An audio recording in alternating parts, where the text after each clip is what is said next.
Hello সবাইকে, আসসালামু আলাইকুম। আমি এসেছি কাশ্মীর ট্যুর নিয়ে। আর কাশ্মীর ট্যুরে আমি এয়ারপোর্ট থেকে স্টার্ট করে কাশ্মীরে কোথায় কী করেছি, খেয়েছি, ঘুরেছি, সব টোটাল ব্লগ নিয়ে। এয়ারপোর্ট থেকে বেরিয়ে একটু ছবি ফটোগ্রাফি করে দেন হলো হোটেলে গিয়েছি। হোটেল থেকে সকাল ভোরবেলার ভিউ, তখন সকাল 5টা বাজে।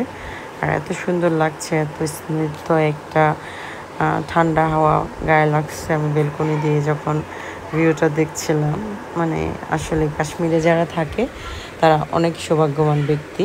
কাশ্মীর যে আল্লাহর দেওয়া একটা জায়গা, এটা আসলে না গেলে উপলব্ধি করা যায় না। তো যাই হোক, সকালে ব্রেকফাস্ট করে হোটেল থেকে বের হয়ে গেলাম ঘোরার উদ্দেশ্যে।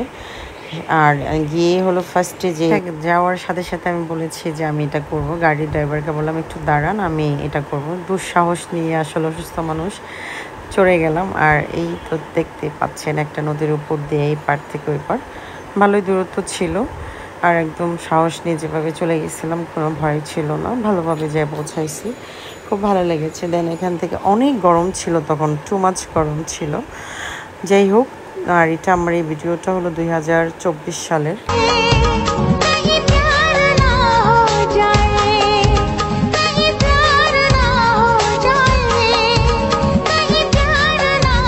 আর ওইখানে অনেকগুলো পয়েন্ট আছে, তো এক একটা পয়েন্ট করে এক এক সারাদিনের কন্ট্রাক্টে গাড়ির ড্রাইভার আর গাড়ি নিয়েছি। খাওয়া দাওয়া আর বাকি খরচগুলো যে যে পয়েন্টে যে যা যা করবো নিজেদের, শুধু গাড়ির ড্রাইভারই নিয়েছে 9,000 রুপি।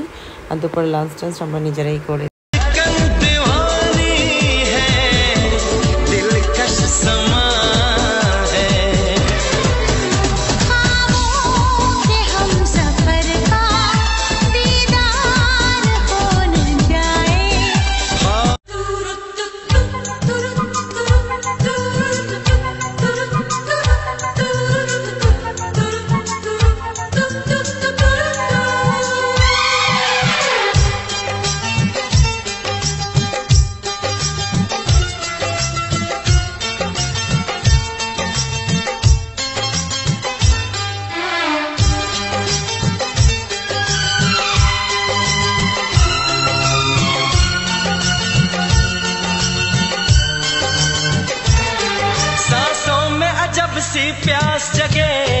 কাশ্মীর ট্যুরের জন্য হলো অনেক নলেজ দরকার। কাশ্মীরের মানুষ অনেক মজা, আমি যতটুকু ঘুরে বুঝতে পেরেছি। এরা অনেক ঠকায় ট্যুরিস্টদেরকে।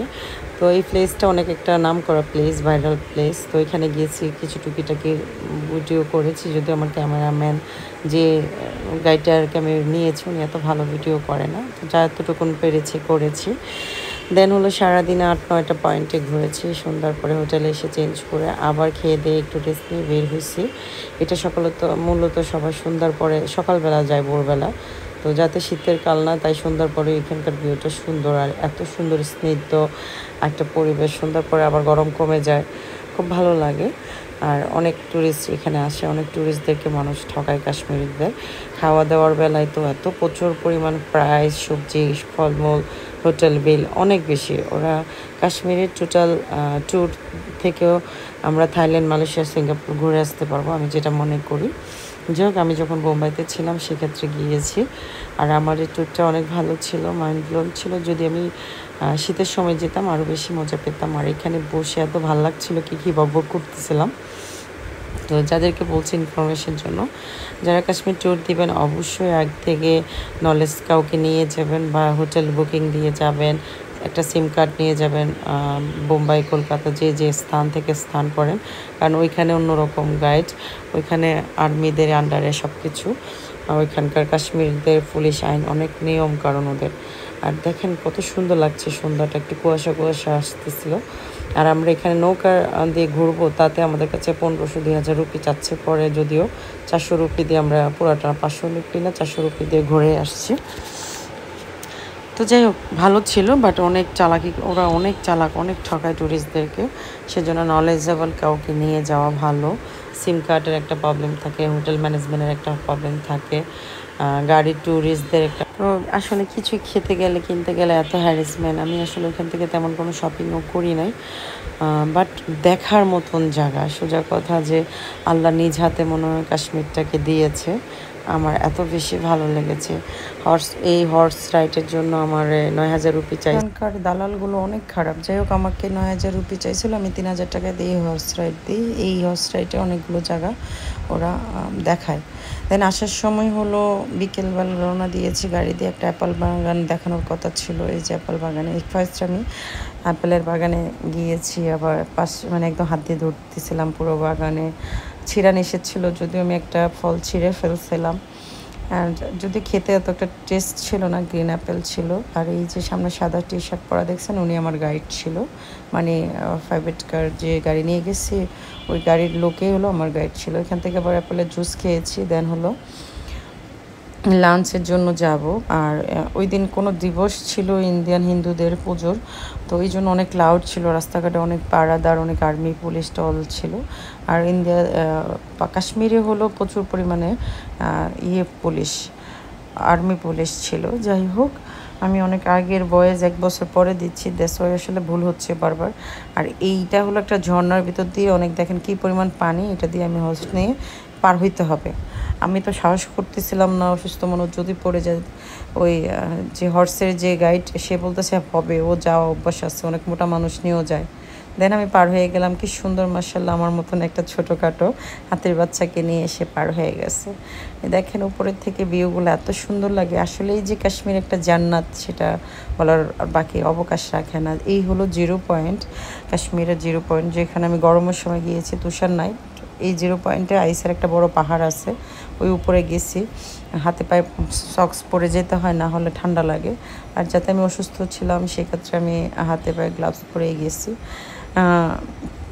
দেন দেখেন একবার এক জায়গায় ভিডিওগুলো ছোট ছোট ক্লিপ নেওয়া ছিল। তো এটা হলো ফার্স্টের দিকে একদম, যেখানে আমি পাহাড়ে হর্স দিয়ে যাচ্ছিলাম পাহাড় হয়ে। এই যে একটু হলুদ গেঞ্জি দেখা গেছে, উনি হলো আমার গাইডম্যান ছিলেন হর্সের।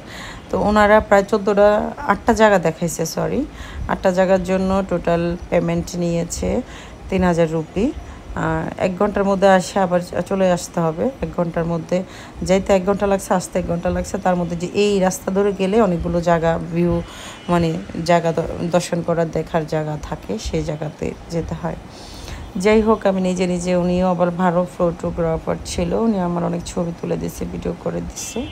আর ঝর্ণাটা দেখে মনে হয়েছিল এটাই মনে হয় জান্নাতের কোনো একটা অংশ, জান্নাতে এটা ওখানে নিয়ে বসাই দিচ্ছে। এত সুন্দর ঝর্ণা, এত সুন্দর করে বসানো, মনে হচ্ছে যে কেউ আট করে বসাই দিচ্ছে। যাই হোক, আল্লাহর এক টুকরা জান্নাত যে কাশ্মীরে গেছি, তারা বারবার আমি বলছি অনেক সুন্দর। যদি আমি অবশ্যই কখনো যাবো ইনশাআল্লাহ। আর এখন যদি আমি অভিজ্ঞতা হয়ে আসছে, নেক্সট টাইম আমি কোনো দালালের খপ্পরে পড়বো না। যারাই যান একটু দালালের খপ্পর থেকে একটু সাবধান থাকবেন, এক্সপার্ট কেউকে নিয়ে যাবেন, তাহলে সব থেকে। এই যে এখানে খেতে গেছি, সেখানেও এটার পিছনে দালাল। আমি এখানে অল্প কিছু খাওয়া অর্ডার করছি এই রেস্টুরেন্টে। আমার এই সাদা টি শার্ট গাড়ির ড্রাইভার যে গাইডম্যান ছিল, উনি আমার নিয়ে গেছে। এই কয়টা খাওয়ারে আমার 2800 রুপি দিতে হয়েছে, 1800 রুপি। আমার মানে লিটারেলি আমার অনেক খারাপ লাগছে, একটু খাবারের দাম এত বেশি। 2টা ফ্রাইড রাইস নিচ্ছে, 2টা রুটি নিচ্ছে, আমরা 4 জন ছিলাম। এতেই অল্প কিছু খাবার খেয়ে 1800 রুপি দিয়েছি। যাই হোক, এটাও দালালি ছিল। উনি যেখানে নিয়ে যায় লোকটা, সেখানে সে দালালি করে। সব জায়গায় তার সেট করা থাকে, যাতে সে কাজই হলো প্রাইভেট কার নিয়ে এরকম ক্লায়েন্টদের। এই যে রাস্তাটা দেখা যাচ্ছে, এই যে সরু সরু রাস্তা, এটার উপর হয়ে আমরা এই পাহাড়ের উপরে উঠছি 0 পয়েন্টে যাওয়ার জন্য। তো এত উপরে এত চিকন চিকন রাস্তা দেখা যাচ্ছে, কিন্তু রাস্তা কিন্তু অনেকটা বড়। কাশ্মীরের যতই প্রশংসা করি আসলে কম হয়ে যাবে। একদম লাতেনার ওই দিক দিয়ে কাশ্মীর বর্ডারে শেষ প্রান্তে গেছি এই গাড়ি নিয়ে। তো উনি সারাদিনের জন্য আমাদের কাছ থেকে একদিনে পে নিচ্ছিল 10,000 রুপি। আর আলাদা আলাদা রাইডের জন্য আলাদা আলাদা টাকা পে করতে হয়েছে। দেখেন, এইগুলো কিন্তু শীতের সময় সবগুলো ঘরবাড়িতে তুষার পরে, মানে আইস পরে, একদম ঢাকা থাকে শীতের সময়। শুধু গরমের সময় এরকম, যদিও গরমের সময় ঘুরে মজা, আর শীতের সময় হলো অনেক ঠান্ডা থাকে, তো ঘুরে মজা পাওয়া যায় না মানুষের কাছে। যেটা শুনছি, দেখা যায় না ঘরবাড়িগুলো। ভিউ পয়েন্টে যাওয়ার জন্য আসলে আলাদা গাড়ি লাগে, ওই পাহাড়ে ওঠার গাড়িগুলো আলাদা। ওইখান থেকে আবার ওনারা 6,000 7,000 রুপি চাই, অনেক বার্গেটিং করে 4,000 রুপি দিয়ে আমরা গিয়েছিলাম। যাই হোক, আমার এই কাশ্মীর ব্লগ কেমন লাগছে গাইস অবশ্যই জানাবেন কমেন্টস করে। বেশ ভালো থাকবেন, আসসালাম।